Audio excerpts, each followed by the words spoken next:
Buenos días, Ecomundo, ojalá 4RD. Existe una diferencia fundamental entre las ciencias sociales y humanas y las ciencias exactas y naturales. En las ciencias sociales y humanas, a diferencia de las ciencias exactas y naturales, donde nosotros vemos que 2 más 2 son 4 y donde los experimentos que se hacen en un laboratorio, pues a través del proceso de aproximaciones sucesivas, ensayo-error, cuando se demuestra que un proceso de observación es verdad, pues indiscutiblemente se convierte en ley científica. Es decir, que cuando se descubrió la penicilina, por ejemplo, que se descubrió a finales de los años 20, pues simple y llanamente fue a través de un proceso de observación, ensayo-error, hasta que finalmente se pudo descubrir que se podía, a través de la penicilina, obtener la salvación de muchas personas que morían, miles, en algunos casos podríamos hablar en cifras acumuladas de muchos años, pues millones de personas, por la ausencia de esta vacuna.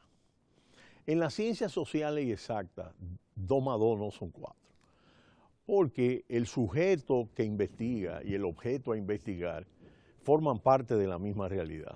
En ciencias naturales y exactas, el sujeto que investiga y el objeto a estudiar están separados. En el caso de las ciencias sociales es distinto.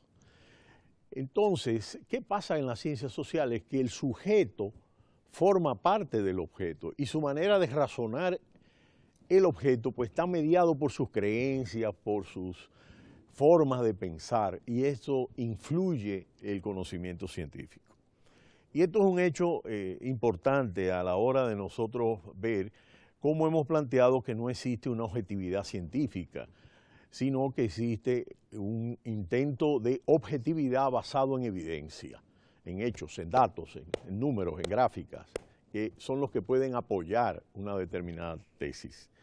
Nosotros hemos hablado del laboratorio francés, del laboratorio que significó el Brexit, las elecciones norteamericanas, lo que está ocurriendo en Oriente Medio y lo que está pasando en el mar de China, allá, donde están las dos Coreas, está China, está Japón, y existe una situación de tensión. Nosotros hablábamos de cómo el pasado lunes Jean-Marie Le Pen se retiró y fue del Frente Nacional, de la presidencia del Frente Nacional, y fue un hecho ubicado como una táctica, dado el vencimiento de Macron. Y el objetivo, de acuerdo a ella, era reunir a todos los patriotas franceses en su propuesta. Argumentó el mismo día en que su rival y favorito en la carrera, el centrista Emmanuel Macron, siguió cosechando apoyos a su candidatura, entre otros el presidente saliente François Hollande, sujeto de alejamiento de la formación formada por su padre, Jean-Marie Le Pen. Es un claro intento de atraer a votantes que siguen siendo reticentes a votar a un partido considerado extremo como el Frente Nacional, especialmente una parte de la derecha que apostó por el ahora dimitido candidato de los republicanos, François Fillon, y que duda de que a quién conceder su voto en la nueva cita electoral del próximo 7 de mayo, pese al llamamiento de la cúpula conservadora de apoyar a Macron. De hecho, el candidato republicano Bruno Le Maire, quien perdió en primarias con Fillon, dijo que votaría por Macron. Sí, hay algunos contactos en curso, reveló Le Pen. La candidata derechista también ha cortejado abiertamente al ultraconservador Nicolas Dupont-Aignan, uno de los candidatos pequeños de la primera vuelta francesa, en la que había 11 aspirantes, pero que el domingo logró una sorprendente proporción de 4,7% de los votos y se situó en el 6º lugar, muy cerca del socialista Benoît Hamon, de 6,35%, una caída estrepitosa del Partido Socialista. Nicolas Dupont-Aignan tiene un proyecto extremadamente cercano al nuestro, dijo Le Pen. Tiene las mismas convicciones, quiere que Francia vuelva a ser soberana, desea frenar la inmigración masiva. Hay muchas cosas sobre las que podamos conversar. Busco una reunión lo más grande posible de patriotas, declaró Le Pen. Tampoco descarta atraer en alguna parte del voto del candidato de la izquierda alternativa Jean-Luc Mélenchon, que no ha querido apoyar públicamente a Macron y ha dejado en sus seguidores fijar la posición común de su movimiento, Francia insumisa. Es interesante situar que mientras los gobiernos y los mercados mundiales están enfocados en las visiones de los candidatos presidenciales franceses sobre Europa, hay algo que importa más a los franceses: sus posturas sobre la economía mundial. El país sufre niveles de desempleo de casi 10%, mientras que en los jóvenes la cifra es de 26,2%. Por eso, para algunos analistas, no fue sorpresa que en la primera vuelta del domingo, la ultranacionalista Marine Le Pen consiguiera el primer lugar en 9 de las 10 regiones con mayores niveles de desempleo. La apuesta del Frente Nacional promete priorizar empleo para los franceses, gravando a las compañías que contratan a extranjeros con un impuesto del 10%. Además, impondrá un impuesto fronterizo de 3% para favorecer a las mercancías hechas en Francia. Recordemos el Made en Estados Unidos de Trump.